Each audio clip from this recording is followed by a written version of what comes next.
कहते हैं कि कोई माँ अगर अपनी जिद पे अड़ जाए तो भगवान को भी मजबूर कर देती है, भगवान को भी अपने सामने झुकने के लिए मजबूर कर देती है। माँ अपने बच्चों की अच्छी परवरिश के लिए, उनको अच्छी शिक्षा देने के लिए बड़े से बड़े चट्टान से टकरा जाती है, बड़े से बड़े पहाड़ से टकरा जाती है।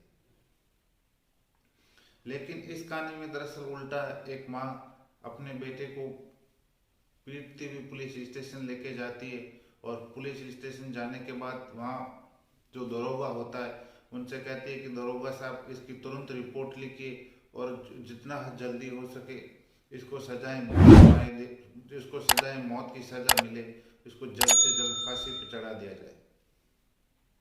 जब दरोगा उस माँ से पूछता कि ऐसा क्या कर दिया तेरे बेटे ने, ऐसा कौन सा गुनाह कर दिया जो उतना तुम आग बबूला हो रही हो, उसके ऊपर उतना गुस्सा हो रही हो। जब वह माँ अपने बेटे की करतूत उस दरोगा को बताती है तो दरोगा भी ये सुनकर दंग रह जाता, हैरान रह जाता है। उसको भी अपनी कानों पे विश्वास नहीं होता, और उसको भी लगता है कि हाँ, कोई बेटा ऐसा भी कर सकता है। वाकई जो आज की कहानी है इंसानियत को शर्मसार करने वाली है। ये कहानी सुनने के बाद आपको भी उन रिश्तों पे विश्वास उठ जाएगा, आपको भी रिश्तों पे विश्वास होना बंद हो जाएगा। आदाब, नमस्कार, सत श्री अकाल। आज की जो सच्ची घटना मैं आप लोगों को सुनाने जा रहा हूँ वो सच्ची घटना झारखंड की है, और झारखंड में एक जिला पड़ता है लोहारदंगा। वहाँ की सच्ची घटना। 27 अप्रैल 2022 दोपहर का समय था, लगभग 2-3 बजे का समय था। एक लड़की अपने बाथरूम से नहा के निकली थी, तभी उसका भाई सामने खड़ा जिसका नाम था हुसैन अंसारी। उसकी लगभग उम्र 18 साल। जब भाई की नजरें उसकी बहन पर पड़ती है तो उसके दिमाग में भूत सवार हो जाता है, हैवानियत का भूत सवार हो जाता है। वो अपनी बहन के साथ गलत कृत्य करने की सोचता है, उसके दिमाग में बस वही भूत सवार रहता है। तब वह अपनी बहन को पकड़ता है और एक दूसरे रूम में ले जाने की कोशिश करता है। जब वे सब कुछ करने की सोच रहा है तब उसकी बहन कहती है कि जो तुम करने का सोच रहे हो उसके लिए समाज कभी इजाज़त नहीं देगा, तुम्हारा ज़मीर तुमको इजाज़त नहीं देनी चाहिए। तब भी वह नहीं मानता। तब उसको पकड़ के लेके जाता है। तब वह चीखती है, चिल्लाती है और कहती है, भाई मुझे छोड़ दे, मुझे माफ़ कर दे, छोड़ दे, रमज़ान का पाक महीना है, मैं अभी नहा के निकली हूँ और मुझे नमाज पढ़ने जाना है। तब वह भाई उस बहन की एक नहीं सुनता, उसके साथ जोर जबरदस्ती करता रहता है। जब बहन चीखती है, चिल्लाती है, तब उसकी ये चीखें चिल्लाना उसकी छोटी बहन सुन लेती है। जब छोटी बहन सुनती है तो वो भी वहाँ पहुँचती है, उसी रूम में पहुँच जाती है। जब रूम में पहुँचती है तो देखती है कि उसका भाई निर्वस्त्र खड़ा था और उसकी बहन अपने कपड़े ठीक कर रही थी। जब ये सब दृश्य देखती है तो वो भी चीखना चिल्लाना चालू कर देती है।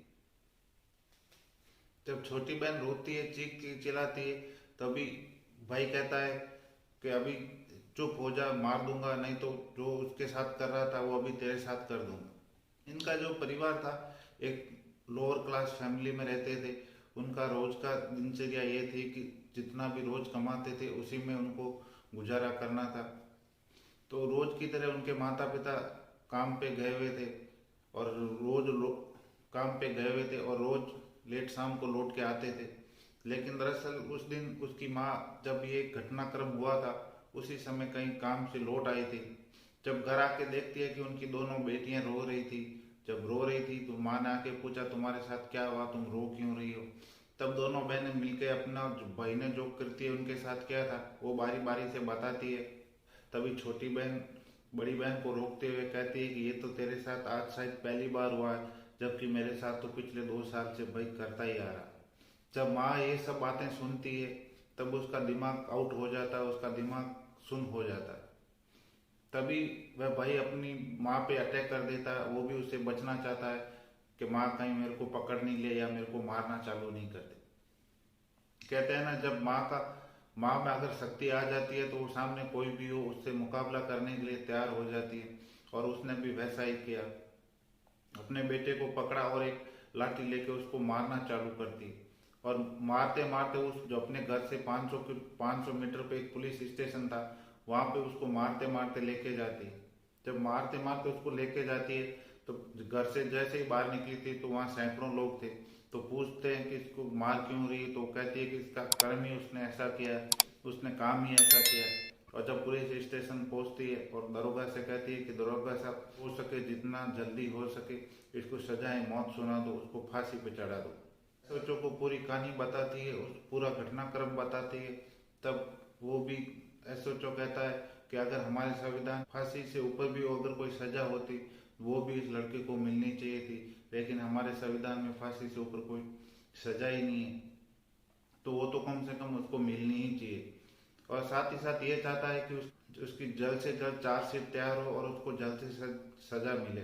जैसा कि उसने माँ और बहनों ने बताया था, उसी के आधार पर उनका मुकदमा दर्ज कर लिया जाता है और उसको सलाखों के पीछे डाल दिया जाता है।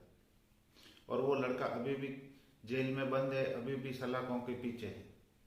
ये कहानी यहाँ तक थी। आप लोगों को कैसी लगी कमेंट्स करके जरूर बताना। इस कहानी पे आप लोगों की क्या राय है?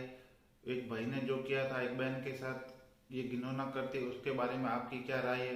कमेंट्स करके जरूर बताना। अगर आप लोगों को ये वीडियो अच्छा लगा हो तो लाइक करें, शेयर करें और चैनल को सब्सक्राइब जरूर करें।